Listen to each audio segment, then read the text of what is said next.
Doctor Zakir নায়েককে ভালোবাসেন? দেখেন, ওনার বক্তব্যে 5% ডিস্টারবেন্স থাকতে পারে, কিন্তু আপনার কাছে যদি মনে হয় ডাক্তার জাকির নায়েকের বক্তব্যগুলো বাংলাদেশের মানুষের জন্য, যারা আমরা ইসলাম ধর্মের অনুসারী আছি তাদের জন্য কল্যাণ করছিল, আমরা ধর্ম সম্পর্কে জানতে পারছি, জ্ঞানের সাম্রাজ্য চোখের সামনে তুলে ধরেছিলেন, তাহলে ডাক্তার জাকির নায়েকের পক্ষে আজকের এই ভিডিওতে আমরা অবস্থান নেওয়ার জন্য ভিডিওটা সর্বোচ্চ শেয়ার করবেন। কারণ ডাক্তার জাকির নায়েককে আসতে দিবে না বাংলাদেশের এই বর্তমান সরকার। কেন? শেখ হাসিনার সময় ডাক্তার জাকির নায়েক বাংলাদেশে নিষিদ্ধ ছিল। এখন এই সরকারের সময়, যে সরকারে আমরা দেখি হুজুরদের মিলন মেলা, চারদিকে খালি নারায়ে তাকবীর, আল্লাহু আকবার, কিন্তু ডাক্তার জাকির নায়েকের বেলায় কেন ভিন্ন রকম এই সিদ্ধান্ত?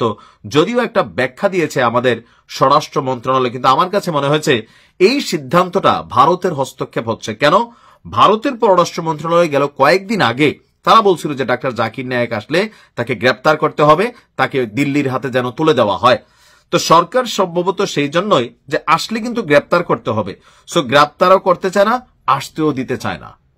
গেল কয়েকদিন আগে আমাদের ধর্ম উপদেষ্টা তিনি বলছিলেন যে ডাক্তার জাকির নায়েকের আসার ব্যাপারে ধর্ম মন্ত্রণালয়ের কোন রকম কানেক্টিভিটি নেই। তো কানেক্টিভিটি কার? এটা হচ্ছে স্বরাষ্ট্র এবং পররাষ্ট্রের। তো আমাদের পররাষ্ট্র উপদেষ্টা তৌহিদ সাহেব তিনি হঠাৎ করে আবার একটা ওই দিন বক্তব্য দিলেন যে ডাক্তার জাকির নায়েক বাংলাদেশে আসবে তিনি নাকি জানেনই না। তখনই কিন্তু আমাদের সন্দেহ হয়েছে, আর গতকালকে এই বিষয়টা পরিষ্কারভাবে সামনে আসলো। ডাক্তার জাকির নায়েককে আপাতত বাংলাদেশে আসার অনুমতি না দেওয়ার সিদ্ধান্ত হয়েছে। গতকালকে মঙ্গলবারে সচিবালয়ের স্বরাষ্ট্র মন্ত্রণালয়ের সভাকক্ষে আইন শৃঙ্খলা সংক্রান্ত কোর কমিটির একটা বৈঠক ছিল, সেই বৈঠকে এই সিদ্ধান্ত নেওয়া হয়। স্বরাষ্ট্র মন্ত্রণালয়ের সূত্রে জানা গেছে একটি প্রতিষ্ঠান জাকির নায়েককে 28 এবং 29 নভেম্বর 2 দিনের জন্য ঢাকায় আনতে চায়। ঢাকার বাইরেও তাকে নিয়ে যাওয়ার পরিকল্পনা রয়েছে। তবে জাকির নায়েকের ঢাকায় আসা নিয়ে কয়েকদিন ধরে আলোচনা চলছে। গতকালকের সভায় যেটা আলোচনা হয়, জাকির নায়েক বাংলাদেশে এলে প্রচুর জনসমাগম হবে, জনসমাগম নিয়ন্ত্রণে প্রচুর আইন শৃঙ্খলা বাহিনীর সদস্যের প্রয়োজন হবে। জাকির নায়েকের ঢাকায় আসাকে কেন্দ্র করে এই মুহূর্তে এত সদস্য সেখানে মোতায়েন করার সুযোগ নেই। সবাই এখন নির্বাচনমুখী।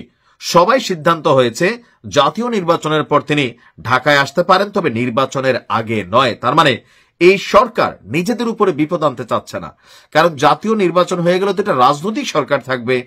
ডক্টর ইউনূস সাহেব রাজনীতি বোঝেন না, আমাদের এই উপদেষ্টারা বোঝেন না।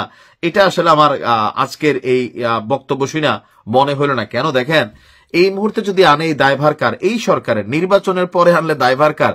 তখন ক্ষমতা যারা থাকবে, জামাত থাকুক, বিএনপি থাকুক, প্রতিবেশী রাষ্ট্র হিসাবে ভারতকে বিগড়াইতে আসলে আমাদের সরকারগুলো কিন্তু চায় না। এটা বাস্তবতা।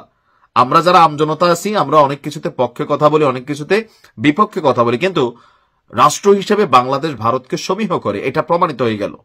এখন এই সরকারের যেটা কৌশল, হ্যাঁ আনতে দেবো, এখন দেবো না, কত লক্ষ লোক হবে, একটা বিশাল সমাগম হবে, সেটাও আমরা জানি। তো বা আজহারি, মিজানুর রহমান আজহারি যখন লাস্ট বাংলাদেশে আসছিল, তিনি কি মাহফিল করেন নাই? সেখানে তো লক্ষ লক্ষ মানুষের সমাগম হয়েছে, ওই মোবাইল টোবাইল কিছু চুরি হয়েছে, তো এটার কি নিরাপত্তা দেওয়া হয় নাই? ডাক্তার জাকির নায়েক আসলে আমি জানি না যে কোন কোন ধর্মীয় দলগুলো ওনাকে পছন্দ করেন, অপছন্দ করেন।